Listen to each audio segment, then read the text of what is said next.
Welcome to the League of Legends Champion Spotlight, featuring Wukong, the Monkey King. The Monkey King is a tricky, elusive melee damage dealer. His abilities allow him to dart around combat or jump into the fray and take on all your opponents at once. His passive is Stone Skin, which bestows bonus armor and magic resist for every nearby enemy champion. Crushing Blow causes your next attack to deal bonus damage and lower the armor of whomever you hit. Activating this ability resets your attack timer, so try to use it immediately after landing a normal attack. Decoy leaves behind a copy of yourself while you turn invisible. After a brief delay, the decoy damages all nearby enemies and your stealth ends. Using Decoy looks almost identical to simply pressing S to stop, which can give you a lot of interesting tricks. Nimbus Strike causes you and 2 clones of yourself to leap toward and damage up to 3 enemies in a target area. Immediately after leaping, you gain bonus attack speed for a short time. Cyclone is Monkey King's ultimate. Cyclone gives you bonus movement speed and damages nearby enemies for a few seconds. Any enemies hit by Cyclone are also knocked into the air, but only once per ability cast. Early game harassment with Nimbus Strike can really set you ahead, especially against slow mages. Throughout the early game you can really get some free harassment with armor penetration and an early Doran's Blade. At level 2 you can upgrade this harassment. Close the gap with Nimbus Strike and follow up with Crushing Blow. As you can see, I repeatedly force Veigar back to his turret, chewing through health potions. I continue to pressure Veigar throughout the lane, knowing that I can secure the kill with Ghost and Flash. After dropping him to 10% health, I try to head behind his turret to cut off his escape. Seeing him hide underneath it, I make sure to take my time. Once I see him cast Dark Matter, I move around it and only push in when I know I'll land all my abilities.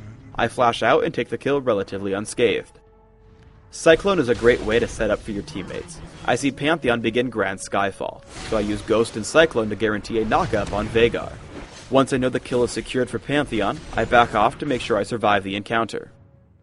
In mid, I take on Ezreal. I leap in with Nimbus Strike, and after he tries to evade me, I hit him with Crushing Blow to reduce his armor before taking him down with Cyclone. Because of Sheen, my burst damage is strong enough to take on Olaf, forcing him to run. Monkey King also makes for a great assassin. Here I clean up Ezreal after a small fight. With Ghost and Trinity Force, I have an even easier time with Leona.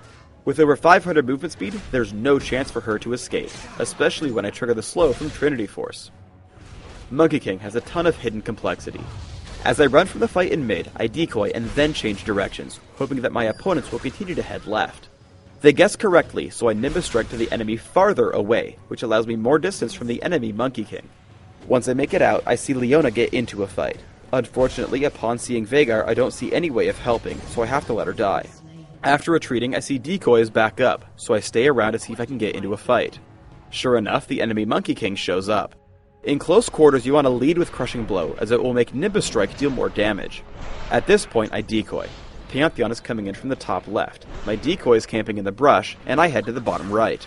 As a result, there's no way for him to escape, and we pick up the kill after his stealth ends. Pressing S for stop looks almost identical to actually activating decoy. As I'm getting chased, I simply stop to trick my opponents. After waiting exactly 1.5 seconds, they assume I ran to the bottom brush, as that's the only location I could have reached without being seen. So, I decoy and head up, guaranteeing my escape as they check below.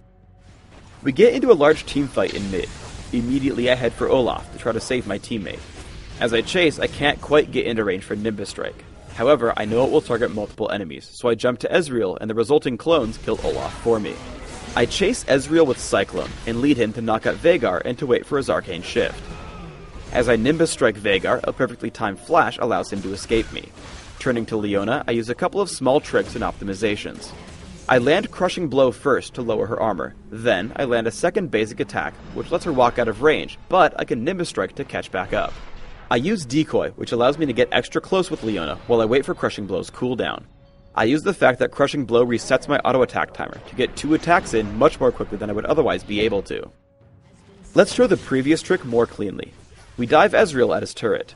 I jump him with Nimbus Strike, follow up with a basic attack, and immediately use Crushing Blow, dropping him to less than 1/4 of his health. As he runs, I simply chase with Ghost and Crushing Blow, because I know he'll die in one more attack. Juking enemies with Stop is probably my favorite part of Monkey King, so I'll show it to you again. Here I'm chased by the enemy Monkey King. I press Stop and he just turns around, giving up on the chase, so I simply walk away. I run away from a teamfight in mid. An unsuccessful stop juke gets me low, and ultimately I have to use Decoy and Flash to escape. Thankfully, only Ezreal follows me. I hit him for over half his health and retreat when his team comes to help. Waiting off in the wings, I notice that Ezreal has been left all alone, so I ghost back in and take him out with Nimbus Strike and a basic attack. Seeing Leona and Olaf come back, I attempt to stop Juke, which causes them to run. I activate Decoy, which lets me get a free attack off on Leona before turning around. As the fight continues, I Nimbus Strike onto Veigar and land just one basic attack before using Decoy. In the confusion, they have no idea if I'm real or not, and unload most of their cooldowns onto my clone.